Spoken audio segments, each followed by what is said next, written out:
నా ప్రాణము మౌనముగా నుండక నిన్ను కీర్తించినట్లు నా అంగలార్పును నీవు నాట్యముగా మార్చి ఉన్నావు.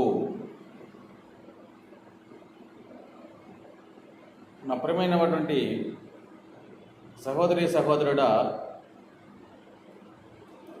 మన అంగలార్పును దేవుడు నాట్యంగా మార్చాలి అంటే మనం ఏం చేయాలి? 145వ కీర్తన 18వ వచనంలో ఒక మాట ఉంది. తనకు మొర్రపెట్టే వారికి అందరికీ, తనకు నిజముగా మొర్రపెట్టే వారికి అందరికీ యెహోవా సమీపంగా ఉన్నాడు.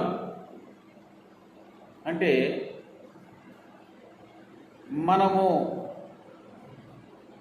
ప్రభుకి నిజమైన మొరపెట్టాలి, నిజమైన అంగలార్పు ఆర్చాలి. ఇక్కడ నిజమైన మొర్ర అంటున్నాడు. అంటే కొంతమంది ఊరికే మొరపెట్టే వాళ్ళు ఉంటారు,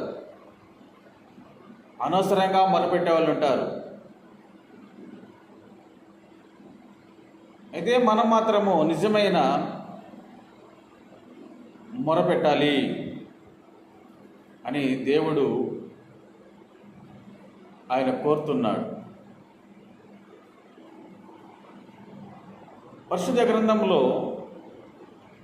1వ సమూయేలు గ్రంథంలో 1వ అధ్యాయంలో 10వ వచనంలో హన్నా మొరపెట్టింది దేవునికి. నిజమైన మొర్ర, దుఃఖముతో వేదనతో ఆమె దేవునికి నిజమైన మొరపెట్టింది. సంతానం లేరు హన్నాకి. గొడ్రాలని నిందన భరిస్తూ ఉంది, హేళన చేస్తూ ఉండారు, ఎగతాళి చేస్తూ ఉండారు. ఆమె తట్టుకోలేక ఆమె కలిగిన బాధ అంతటిని కూడా ఎవరికి చెప్పుకోకుండా దేవుని సన్నిధికి వచ్చి దేవునికి మొరపెట్టి దేవునికి చెబుతూ ఆమె అంగలారుస్తూ ఆమె దుఃఖంతో వేదనతో ఆమె నిజమైన మొరపెట్టింది. కనుకనే దేవుడు హన్నాను జ్ఞాపకం చేసుకున్నాడు. నా ప్రియమైన సహోదరి సహోదరుడా, మన అంగలార్పు, మన మొర్ర నిజమైన మొర్రగా ఉండాలి, నిజమైన అంగలార్పుగా ఉండాలి. ఎప్పుడైతే ఆ రీతిగా ఉంటుందో చూడండి, పరిశుద్ధ గ్రంథంలోంచి ఒక మాట చదువుకుందాం. 56వ కీర్తన 8వ వచనంలో, నా సంచారములను నీవు లెక్కించి ఉన్నావు, నా కన్నీళ్లు నీ బుడ్డిలో నుంచబడి ఉన్నవి. చూడండి, మన కన్నీరు ఆయన బుడ్డిలో ఉంచబడి ఉన్నవంట. ఎందుకు? ఆయన చూస్తాడు. ఈ కన్నీరు ఏమి కన్నీరు అని బుడ్డిలో ఆయన చూస్తాడంట. మన కన్నీరు, ఈ కన్నీరు నీ బిడ్డల కొరకు కన్నీరు విడుస్తున్నావా? చెప్పిన మాట వినలేదని దేవుడు ఖచ్చితంగా నీ నిజమైన కన్నీరు, నిజమైన అంగలార్పు అన్నట్లయితే దేవుడు ఖచ్చితంగా నీకు సహాయం చేస్తాడు. లేదా నీ ఇంటి వారు, నీ భర్త కావచ్చు, నీ భార్య కావచ్చు, నీ మాట వినలేదా? వాళ్ళ కొరకు నీవు అంగలారుస్తున్నావా? ఖచ్చితంగా దేవుడు నీకు సహాయం చేస్తాడు పరీక్షించి. అయితే నీ కన్నీరు ఆయన బుడ్డిలో ఉండాలి. ఆ బుడ్డిలో ఉంచబడాలి అంటే నీది నిజమైన కన్నీరుగా ఉండాలా, నిజమైన మొర పెట్టాలా, నిజమైన అంగలార్చి ఉండాలి. అప్పుడే ఆయన బుడ్డిలో నీ కన్నీరు చేర్చబడుతుంది. పరీక్షిస్తాడు దేవుడు.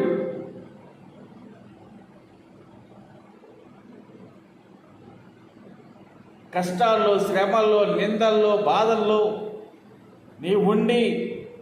నీవు నిజమైన మొరపెట్టి నిజమైన అంగలాపు ఆర్చినట్లయితే, నీ కన్నీరే ఆయన గుండెలో చేర్చినట్లయితే ఖచ్చితంగా దేవుడికి తగిన కాలంలో సహాయం చేస్తాడు దేవుడు.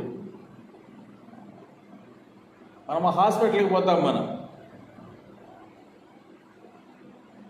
పోయినప్పుడు ఆ డాక్టర్ గారు బ్లడ్ పరీక్ష రాయిస్తాడు. ల్యాబ్ దగ్గరికి పోతాం, పోయేసి ఆ ల్యాబ్ అతను బ్లడ్ తీసుకుంటాడు. అంత బుడ్డి ఉంటుంది, ఆ బుడ్డిలో మన బ్లడ్ని ఒత్తేస్తాడు. అక్కడ ఒత్తేసి పరీక్షిస్తాడు. ఆ పరీక్షల్లో ఆ బుడ్డిలో ఉండే బ్లడ్ను పరీక్షించి ఇది టైఫాయిడా, ఈ మలేరియానా, ఈ డెంగ్యూ జ్వరమా, లేకంటే కొలెస్ట్రాలా, రక్త కణాలు తగ్గిపోయిండాయా అన్నీ రిపోర్ట్ చేస్తాడు. దేన్ని బట్టి? ఆ బుడ్డిలో ఉండే బ్లడ్ని బట్టి చూసి, ఒకవేళ ఏమీ లేకపోతే ఏమీ లేదని చెప్పేస్తాడు, రిజల్ట్ తెలుస్తుంది. అలాగే మన కన్నీరు కూడా ఆయన బుడ్డిలో మనకు ఉన్నట్లయితే, పడినట్లయితే ఆ బుడ్డిని పట్టుకొని పరీక్షిస్తాడు ఆయన. నీ బిడ్డల భవిష్యత్తు కొరకు నువ్వు ప్రార్థిస్తున్నావా? లేదా నీ భర్త చెడు వ్యసనాలకు బానిస్తాయి,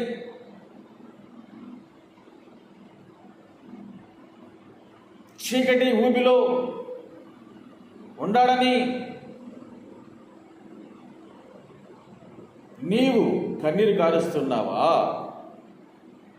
ఖచ్చితంగా దేవుడు నీ కన్నీరు నిజమైన కన్నీరైతే, నీ మొర్ర నిజమైన మొర్ర అయితే, నీ అంగలార్పు నిజమైనది అయితే ఆయన